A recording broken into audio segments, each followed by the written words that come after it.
Top of the morning to you, Eagle fans. It's 2 days and counting till the NFL draft. We appreciate you streaming in. Here with us on Birds 365, John McMullen and Jody McDonald. Going to hang with you for the next two. We got two very good Eagles beat guys to join us today and lend some insight on what the Birds might be doing come Thursday night. Johnny Mac, you got out of here early yesterday. Go down and see Jalen Hurts. Thank the Eagles and everyone else in the entire world for his new contract and where he's at in life. I think you called him a robot yesterday. It was kind of robotic in a good way. I'm not knocking him, but he is just an on-point, buttoned up, tells you what you want to hear from a give the standard answer type category. He will be the Eagles quarterback for the next 6 years. Nobody doubts that. He'll be handsomely paid, but he did do a contract that could be helpful for the Eagles in the first couple of years of this deal. Yeah, we didn't get anything new overly enlightening out of Jalen Hurts yesterday, did we, Johnny Mac? Now, you got your T-shirt slogan, you know, money is nice, championships are better, I believe. Paraphrasing, but that's exactly what he said. Yes. Yeah, I mean, you know, it's kind of amazing what a lot of pomp and circumstance, obviously. You know, everybody got dressed up. Lurie speaks, so you know it's a big deal when Jeffrey shows up. You know, his agent was there, his girlfriend was there. You know, the Eagles had the big backdrop there. They had the helmets, so you could tell it was a little bit different, and it was a little bit of a bigger deal. You know, I think it's interesting. We're going to have Mike Sealski on hour 2. You know, and he wrote about Kobe Bryant. I always say he had that great book about Kobe. I always tell people don't practice hero worship because you're going to be disappointed in the end. Doesn't matter, sports, politics, entertainment. These are all human beings. So my takeaway is just how comfortable everybody is with handing $250 million to Jalen Hurts. Like nobody's concerned. It's amazing. He had the Gucci suit on, and don't get me wrong, you know, that's one of his things, the wardrobe. And he's going to spend some money, and he's going to do some things, and he's going to have some fun. But why shouldn't he? I mean, he's earned it.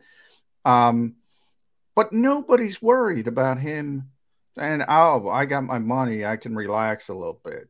And I think that speaks to Jalen Hurts more than anything else. But from the public perspective, yeah, you're right. He's always going to say the right thing. He's always going to do but to the Eagles thing, it's more important that they're not worried about him doing the right thing. And they're very confident in that. And yeah, Howie said it last week. Jeffrey said it yesterday. They're not even worried. Right. And along those lines, it is a little different than what you usually see when someone is made the highest paid player in the game. And that's what Jalen Hurts is. It's not a fringe category that we're elevating. No. Average annual value for your salary is about as direct as you can because, you can get a guy who gets a 10-year contract, and that would elevate him above everybody. Yeah, but it's 10 years when everybody else is signing for 5. So what that he got the most money? Average annual value is a serious category. If you're the number one guy in the league getting that, you are being acknowledged and you're getting paid. He got there off one superior year. One. The second year as a starter, his first year was good.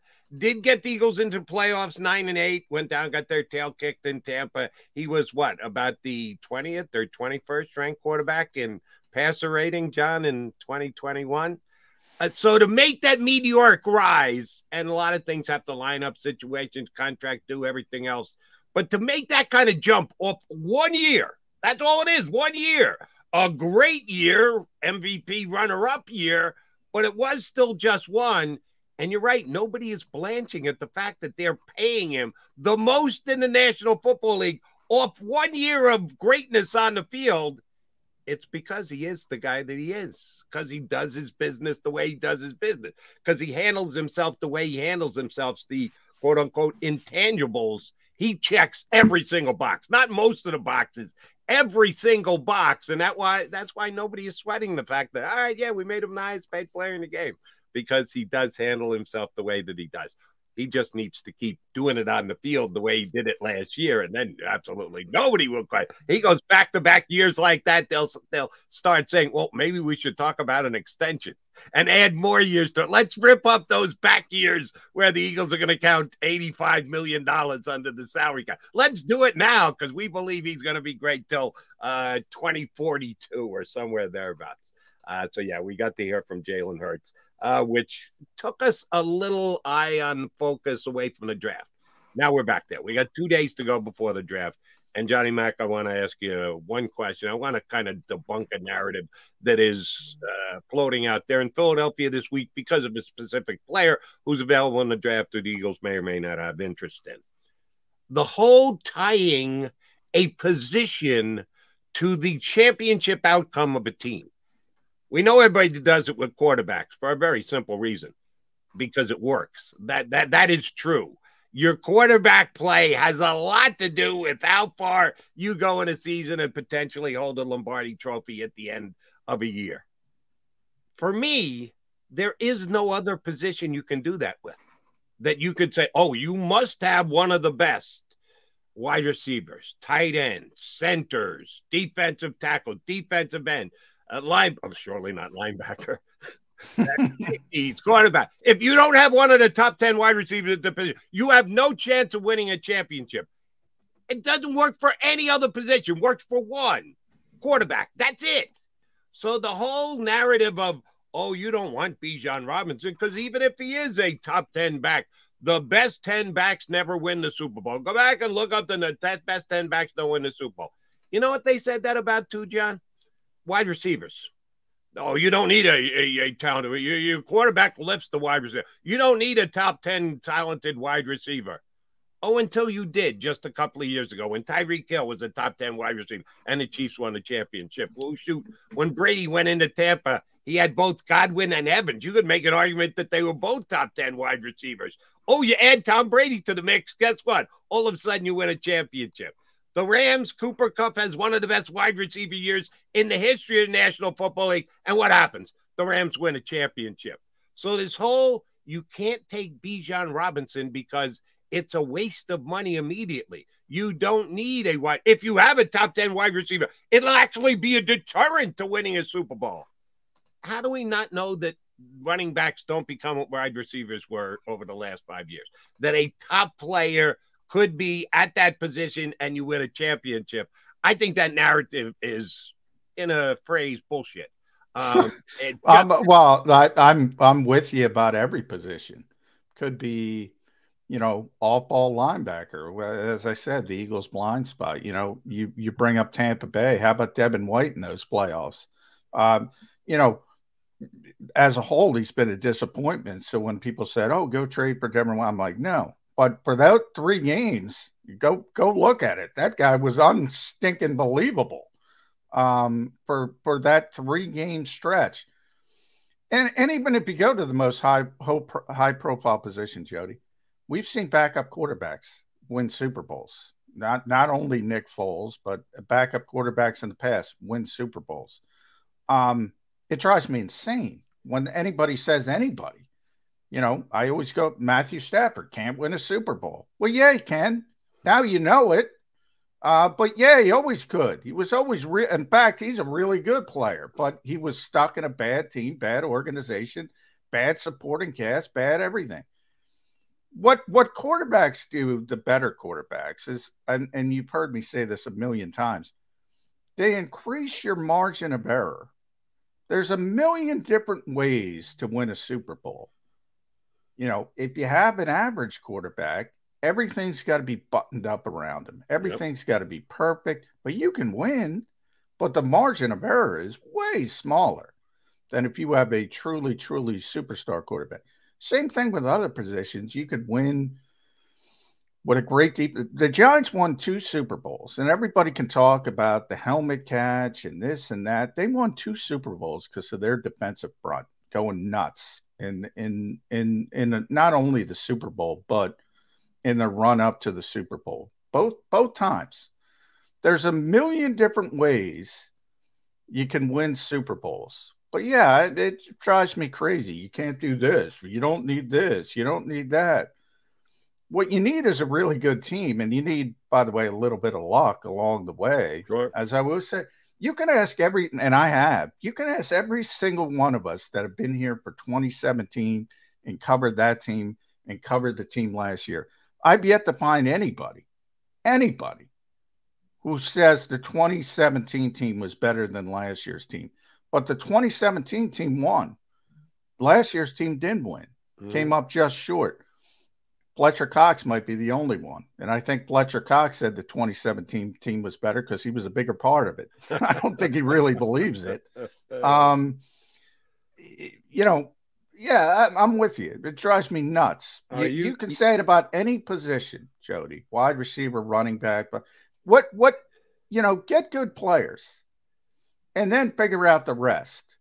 Andy always said, there's certain things are more about, as I said, it starts with quarterback and again, I'm paraphrasing. Give me the quarterback, two offensive tackles, 2 pass rushers, 2 cornerbacks, and I'll figure out the rest. That's pretty much what the Eagles build their philosophy on to this day. Yes, more certain positions are more important than other ones, and it increases your margin of error. But if you got a good player, take advantage of that good player, no matter where he plays. And it sounds to me like I put the quarterback on an even higher pedestal than you do.